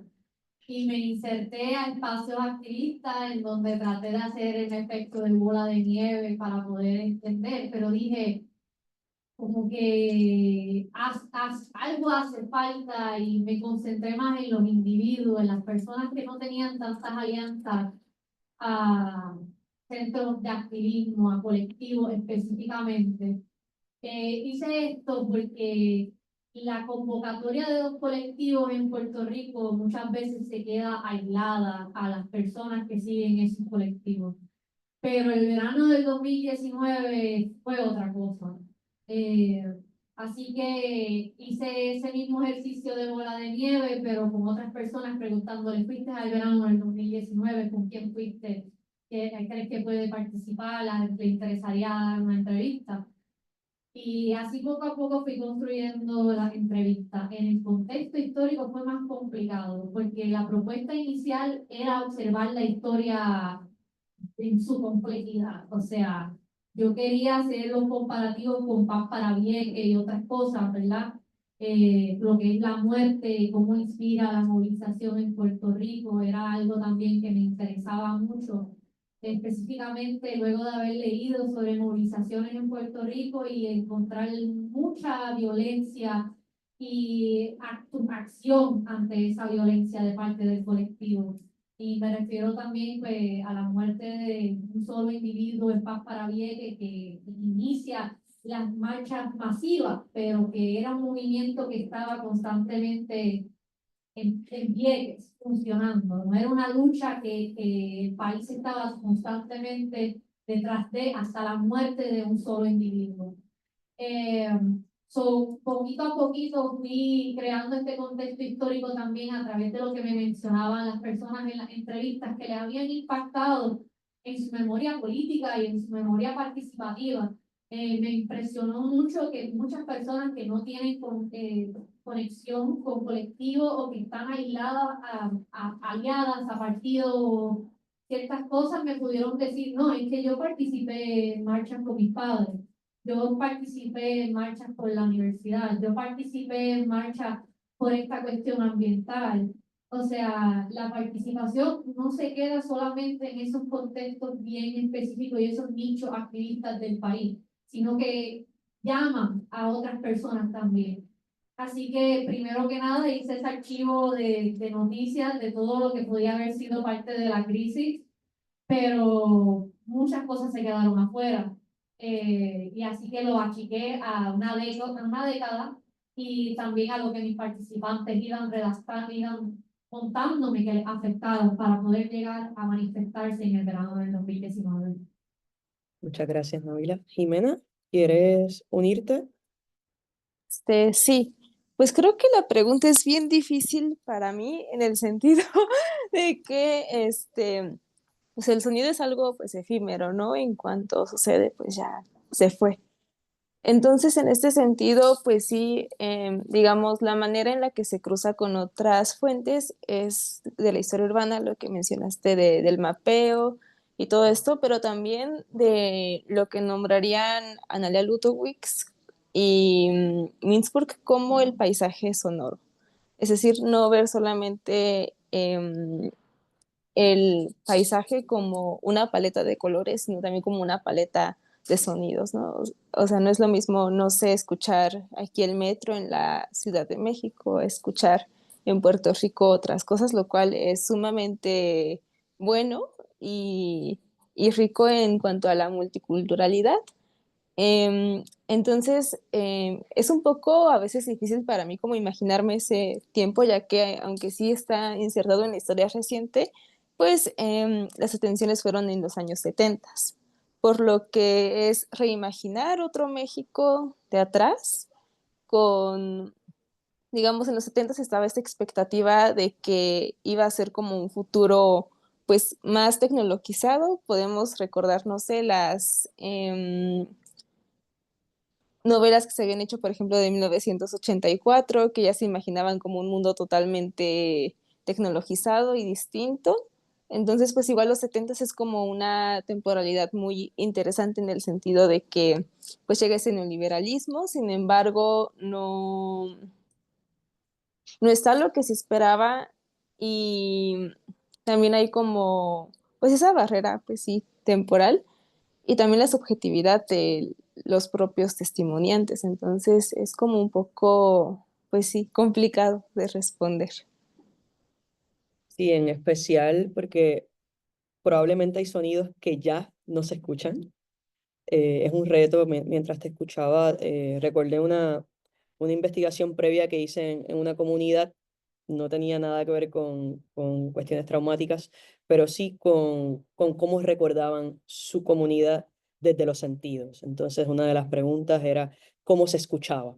Y de momento hablaban de sonidos que ya no existen en la ciudad. Y es bien interesante, ¿verdad? Cómo podemos entonces construir esas narraciones desde el presente, de qué forma entonces podemos describir un sonido que ya no existe, ¿verdad? Y en el caso, ¿verdad? Cuando hay una situación que está atravesada por el trauma, pues también sabemos que vamos a reconocer sonidos que tal vez no son muy comunes o a la inversa, que pudiesen, ¿verdad?, llamar la atención también pensando en trazar el lugar por donde estamos transitando, ¿verdad? Y el uso que se le puede dar a eso. Estoy acá, ¿verdad?, pensando en quién escucha en ese momento. Así que muchísimas gracias por tu respuesta y por mencionar en tu presentación esos archivos que sabemos que existen, pero no sabemos aún dónde están. Así que eso es bien importante y es una de esas particularidades que también tiene este campo de la historia. Ya abriendo entonces espacio a la moderadora, porque no me toca a mí abrir espacio a preguntas, le agradezco a todos por sus intervenciones y por participar de este simposio. Bueno, sí que nos interesa, ¿verdad? Que este es un espacio de discusión, así que les invito a hacer sus preguntas, comentarios. Los que están aquí presentes, por favor, vayan al micrófono y hablen bien de cerca para que las compañeras que están virtualmente los puedan escuchar.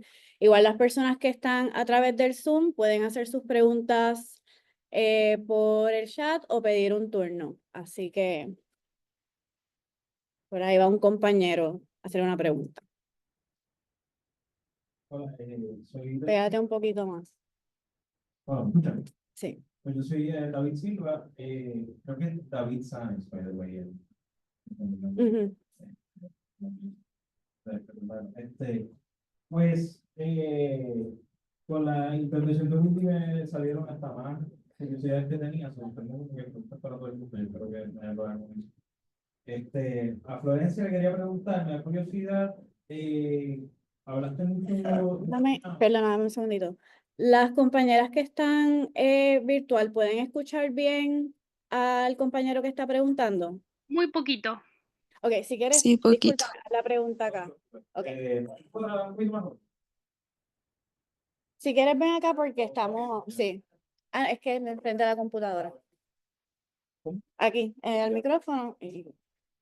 ¿Me escuchan ahora? Un poquito. ¿Hello? Sí, ahora sí. Sí. Ok.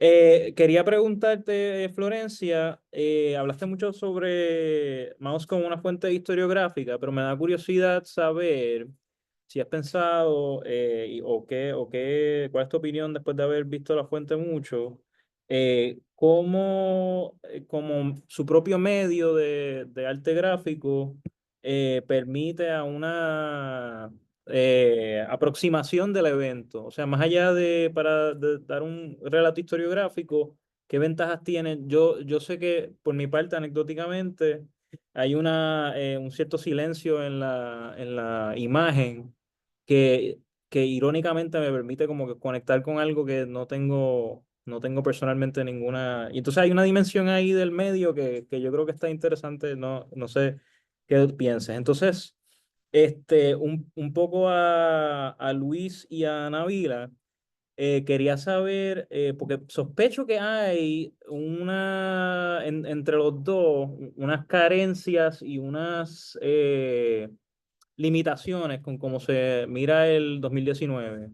Y un poco por eso Entonces quería preguntarle un poco a los dos, ¿qué carencias y qué problemas hay con cómo miramos el 2019 o qué hace falta con la experiencia que ustedes han tenido con sus investigaciones? Porque me parece muy interesante, y lo viví, ¿verdad? No ha pasado mucho tiempo, pero es muy interesante saberlo. Entonces, a Jimena, quería saber, dentro de lo que lo has visto, si la cuestión del sonido es muy interesante para contextualizar un tiempo y espacio, pero yo estoy pensando desde el punto de vista de imaginario, del punto de vista para poder conectar con la idea del pasado de una manera diferente. Creo que había un ejemplo de alguien que veía un sonido como positivo para hacer como el catalista de una memoria positiva. ¿Tienes alguna experiencia o sabes de algunos estudios que se están haciendo? O cómo piensas esa cuestión de usar el sonido como imaginario, como algo positivo, un catalista positivo para reimaginar el pasado? Y eso.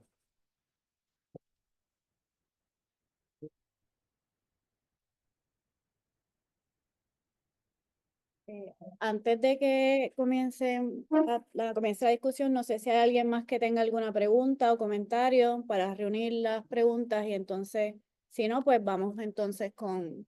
Ah, sí, hay una persona.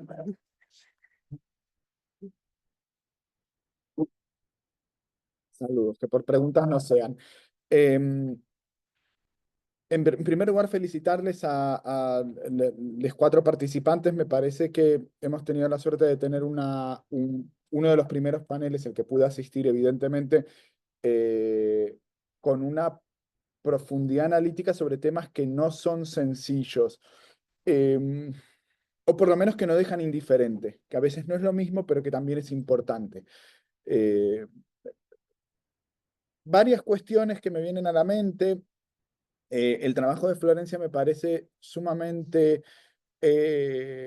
estimulante, pero quería preguntarte por un libro que salió hace casi ya 10 años de Nico Kwiatkowski y José Emilio Burucúa, Así sucedieron las cosas, cómo narrar masacres y genocidios, que justamente utiliza Mauss para empezar a pensar una serie de estos procesos y cataloga de 3 o 4 maneras los distintos tipos de violencia o de representación de las violencias.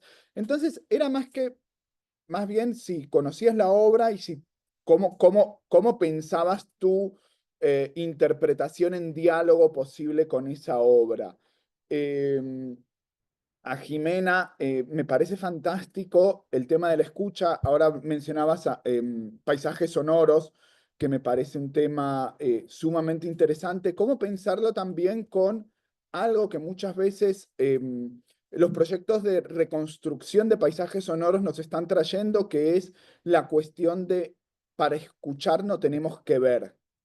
¿Qué quiero decir? Cómo el sentido de la vista nos dificulta, no impide, pero sí dificulta esa capacidad de escucha, y que tiene que ver también con algo que María del Rosario Acosta apunta en su texto Gramáticas de la Escucha, que es cómo tenemos una escucha selectiva o cómo decidimos a quién escuchar también. Y entonces, en tu investigación también hay una elección, casi que si fuéramos al texto clásico de Febre del 52, la historia como elección, hay una elección de a quién y qué es lo que hay que escuchar. Entonces, ¿cómo podrías repensar también esta lógica de la escucha desde lo visual y desde la posibilidad de a quién y cómo escuchar? Para Nabila, bueno, un poco van en la misma línea, porque evidentemente abordan lo mismo, no lo mismo, pero sí el mismo evento, ¿no? El mismo acontecimiento en tanto que aquello que nos lega una reserva de significación, y que evidentemente es un poco lo que ustedes están trabajando. Pero te pregunto desde, incluso también una maestría en sociología, hay algo que me interesa, que es cómo pensar, sin que esto sea un demérito, el 2019 como un movimiento de indignación. Es decir, normalmente la teoría política y sociológica hoy en día cataloga parte de los movimientos sociales como movimientos de indignación, y que no necesariamente es un sentido negativo, pero nos permitiría, me parece, que también poder entender ciertos límites y alcances del propio movimiento. Y para Luis, por último, lo que me interesa mucho, si pudieras reflexionar o profundizar un poquito, es acerca de la lógica de espacio de memoria. Es decir, tú hablabas de contramonumento, hablabas también, o toda la mesa también transitó sobre el tema del archivo. A mí me interesaría más, si queremos, lo que estamos llamando como giro del archivo, cover turn, y la lógica del contraarchivo, cómo para archivar tenemos que desarchivar, cómo el espacio de la memoria también es aquello que nos permite desarchivar para archivar. Entonces, ¿cómo, por qué quieres nombrarlo, al margen de que es un enclave físico y hay memoria? ¿Por qué lo quieres nombrar al performance como espacio de la memoria? Gracias.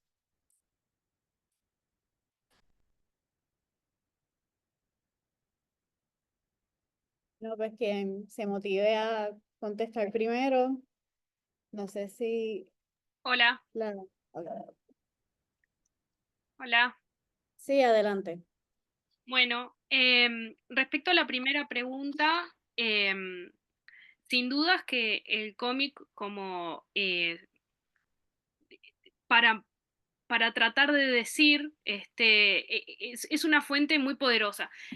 No solo historiográficamente, por supuesto, sino al ser una fuente gráfica, y como decía el compañero, que digamos no tiene sonido, deja a la interpretación subjetiva de cada uno poder interpretar lo que el autor allí plasmó. Y de hecho es muy interesante porque el cómic de Maus fue muy polémico cuando salió, porque muchos, por ejemplo, se armó la polémica si no se estaría banalizando el holocausto con el hecho de dibujarlo a través de animales.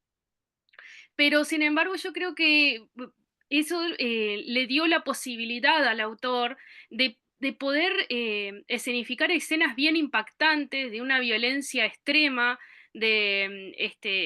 o que incluso a veces podrían llegar a ser hirientes para ciertos colectivos, pero al hacerlo a través de un cómic y hacerlo a través de figuras antropomorfizadas, es como que, no sé si la palabra es que suaviza, pero sí hace que uno esté más atento a lo que quiere decirnos y no nos quedemos con el shock inicial de la violencia o de las heridas que muestra sobre un tema que hasta el día de hoy, ¿no?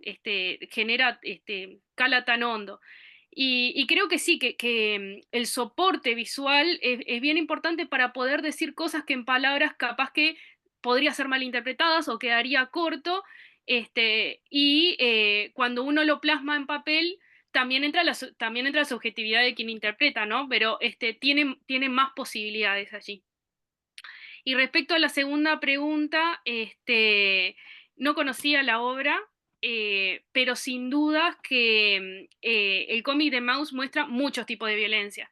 O sea, sobre esto también hay mucha teoría sobre los tipos de violencia. No conozco la obra en específico que nombraba, pero sin duda que la violencia en el cómic de Maus empieza como de menos a más, si se podría decir, o por lo menos de una violencia menos explícita a una violencia más explícita, donde, como decía, esa violencia en las primeras viñetas pasa media escondida y en las últimas ocupa toda la viñeta, no deja lugar ni un espacio de la viñeta sin estar presente. Pero tendré que hacerme de esa obra para poder hacerla dialogar con mi trabajo. Pues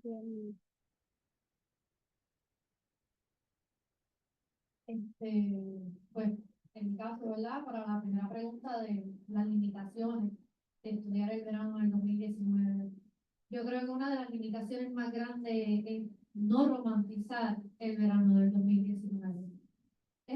Porque muchas personas coloquialmente todo el tiempo están el próximo verano, tratando de emular, y ahora, ¿verdad? Es lo que yo llamo el error de seguir pidiendo renuncia, la tentación de volver a caer en la misma trampa y exigir la renuncia. Pues yo creo que una de las limitaciones más grandes es esa, escapar esa romantización del verano del 2019 y verlo completamente desde sus fortalezas, que para mí su fortaleza más grande es esa multitud, ese momento de unión en donde, a pesar de que todos los sujetos puertorriqueños tenemos como que nuestras individualidades forzadas, ¿verdad?, por nuestra socialización, nos pudimos colectivamente poner de acuerdo en ir a un solo espacio o ir a varios espacios y hacer la misma manifestación, porque no solamente se dio en el Río San Juan, ¿verdad? También se dio en la diáspora, se dio en las plazas y se dio de distintas maneras. Así que lo más difícil fue eso, hablarle a las personas y decirles como que, ¿y cómo tuviste esa participación en el verano del 2019? Me dicen más que, pues diversa. Sí, sí, pero ¿qué más me puedes decir? Pues que vi hasta personas del partido del gobernador manifestándose. Ok, estamos llegando ahí. Entonces, como que dejar de decirles, dejarles expresarse sin entrar en esa romantización de que es que nunca más podemos ver algo así tan hermoso, esa unión, porque realmente sí la podemos volver a ver. Pero es que hay que articular y las energías se deben de estructurar, ¿verdad? Y entonces creo que otra limitación es esa, la falta de estructura a un estallido. Y es estallido por eso mismo, estallido porque es un momento de inflexión en la colectividad. O sea, que también, ¿verdad? Para contestar la segunda pregunta, los límites y los alcances de ver el movimiento solamente como la indignación. Si mal no recuerdo, Emil Durkheim habla sobre, ¿verdad?, la ebullición colectiva, y la indignación para mí es el catalizador de esa ebullición. Es el momento en donde decir hasta aquí es suficiente, pero la indignación no es todo. Porque la indignación no solamente sucede con el chat, la indignación sucede a través de compresión pasiva de estos gobiernos, de las políticas implementadas en nosotros como cuerpos y viviendo en este país.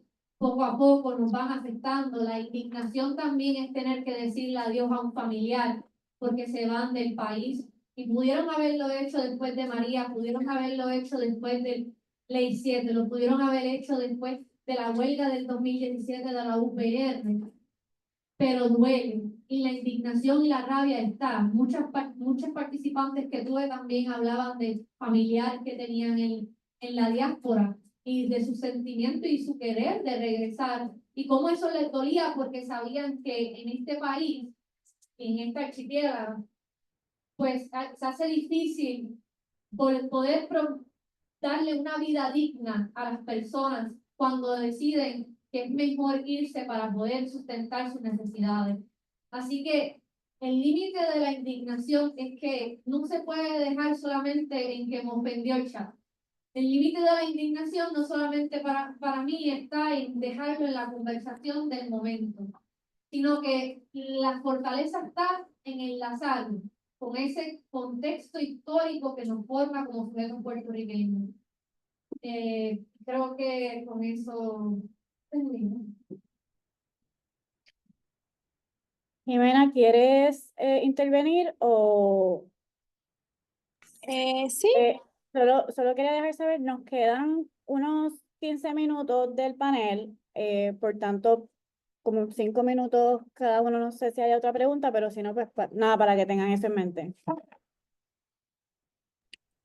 bueno, sobre los sonidos como algo positivo, justo ayer estaba conversando con mi asesora de tesis y me contó que, por ejemplo, en una detención en Cuernavaca, me parece, Cuernavaca, Morelos, aquí en México, pues le cantaron las mañanitas, ¿no? A alguien mientras estaba, pues, detenido un poco como para que, pues, a pesar de que estaba en un momento, pues, muy complicado, estaban, pues, mostrándole su apoyo y, pues, decir su compañerismo a pesar de estar detenidos, ¿no? Entonces, ese es como un caso que yo recuerdo ahorita, pero sí es como bastante complicado encontrar cosas que refieran al sonido de una manera positiva en estos contextos, pero sí he escuchado de eso. Y sobre la segunda pregunta también me parece bien interesante. En el caso de las detenciones de la DFS aquí, muchas personas dicen que lo único que pudieron ver durante su detención fue a Nazar Haro, que era pues el jefe de la Dirección Federal de Seguridad, y era más como un, no sé, una forma pues de tortura también, que lo único que pudieran ver pues haya sido al jefe de seguridad y nada más que eso. Entonces, pues sí es un poco como complicado poder reconstruir, digamos, la audición a través del oído y la verdad es algo en lo que no he reparado tanto en mi investigación. Sin embargo, sería pues muy interesante pues después hacer preguntas con este enfoque y de qué y cómo decidimos escuchar. Creo que también es bien interesante porque es como pues el posicionamiento político, no solo político como ver algo hegemónico, sino pues qué se decide escuchar y qué no es por sí mismo ya pues una decisión. Sin embargo, pues en afán de revictimizar los testimonios, pues muchas veces las personas de la defensa eran quienes pues decidían qué se puede escuchar y qué no. Es decir, podían hacer interrogatorios como en salas diferentes o podían poner de compañero de celda a alguien que ya conocían para pues que ellos supieran que estuvieran ahí y escuchar su voz. Entonces, pues es como también esa relación que se hacía entre las personas que eran detenidas y las personas que detenían a las personas y además de pues las condiciones del edificio.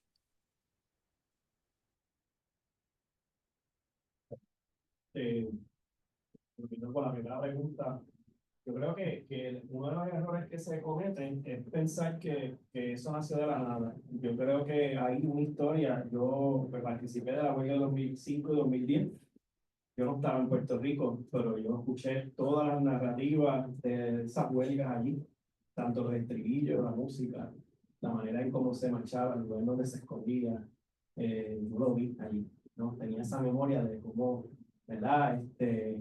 Se carga esa participación y llega ese momento donde literalmente nos encontramos todos, ¿no? Allí de diferentes perspectivas políticas, ¿verdad? Porque algo nos unía, en ese caso era literalmente no, yo pienso, y no lo añadí al final lo decía un poco de compa, que literalmente viene, ¿no? de ese huracán, y de que no se velaron, murieron un montón de personas, no se sabe cuál es el número hasta el fin del día. No, Harvard dice que entre 737 a 8.000 y pico. Pero si se mira la sobremuerte del año anterior con ese año, puede llegar hasta 30.000. ¿Por qué no seguimos hablando sobre eso, no? Y quizá por eso es que la historia reciente es tan importante. A la misma vez estamos aquí viviendo, sabemos el peligro de que vuelva a suceder, ¿no? Y eso rompe con la lógica de que eso fue un pasado, que eso fue para allá, y no lo entendemos hasta que lo leamos en el papel o lo veamos gráficamente, sino que evidentemente aquí estamos y somos existencia propia del que pertenecemos aquí, sabemos la fragilidad de existir en este lugar. Que la única razón de existir aquí es irte realmente. Ahí donde tú eres sujeto completo, donde tienes todos los derechos, es irte a Estados Unidos. Literalmente, en Puerto Rico no tenemos los derechos completos de existir aquí. Por eso es que yo hablo que somos sujetos raros a nivel de la lógica del queer, porque literalmente vivimos aquí como raramente, porque nos da la gana, y en ese espacio, en ese momento de resistir, estamos cuestionando completamente nuestra propia narración sobre lo que es nuestra historia, nuestro existir en Puerto Rico y pertenecer a él. Entonces, la idea de hablar de estos momentos, esta idea de la cuestión de la historia reciente también nos lleva a mirar los pasados de las luchas como que han pasado, ¿no? Para poder entender por qué pasó esto. Y no obviar el presente, porque hay debate de que si se puede hacer historia reciente o no, cuando realmente entendemos nuestra subjetividad actual por el momento en que pasaron otra serie de memorias y otras series de experiencias que leemos y entendemos alrededor de otras personas. Y cuestión del archivo, yo creo completamente que sí, que podría haber un giro o un contraarchivo, ¿no? Y creo que la idea del archivo del sentimiento, que también viene de la teoría feminista, de hecho, de la violencia de las personas lesbianas, en este caso, ¿no? Cómo crear un archivo sobre aquello, eso traumático que también llevó a hacer esa subjetividad que todavía entra en esa rareza. Entonces, los zapatos que estaban allí tenían sentimientos. No había gente, pero estábamos llorando a la distancia, en mi caso, pero estaban allí personas hablando sobre sujetos y personas que no estaban. Y se convirtieron en ese lugar donde se depositó un encuentro donde se literalmente podría decirse que se gestionó, ¿no? Esa radicalización sobre aquello que había sucedido, que no debió suceder, pero que sabemos que somos tan frágiles que eventualmente puede volver a suceder. Entonces, en ese aspecto, entiendo que el archivo de los sentimientos no necesariamente es el mismo archivo que entendemos, sino que es un archivo de cosas que efímeras, de cosas que cambian, de manera de que está abierto, ¿no? Ese cambio. Y los zapatos y ese espacio de los zapatos ya no está, pero tenemos fotos, conocemos personas que fueron allí, y nos lleva a hablar y dialogar con esa otra persona, y eso radicaliza, ¿no? Y abre ese espacio, por eso es que es político. ¿Verdad? Ahí me quedan casi 5 minutos. Si tenemos 5 minutitos, no sé si alguien quiere hacer algún comentario breve o una pregunta corta. No sé si en el chat hay alguna pregunta. No sé si quieren. Bueno, pues si no hay más, pues muchísimas gracias al exponente, muchas gracias a la doctora Cosme por sus comentarios y por su ayuda técnica, y obviamente pues al público que se dio cita aquí hoy. Le queremos recordar que el simposio continúa ahora a las 3:10 con el panel C, Cultura Visual, Cine y Música, que se va a dar a cabo aquí en la sala de conferencias 2 en el segundo piso del centro, y el panel D, Raza, Racialización y Violencia Racial, que va a ser aquí en esta sala. Y también les recuerdo que continuamos mañana, el jueves y el viernes. Tenemos más paneles, mesas redondas y conferencias, así que les invitamos a que se unan, y de nuevo muchísimas gracias por estar aquí.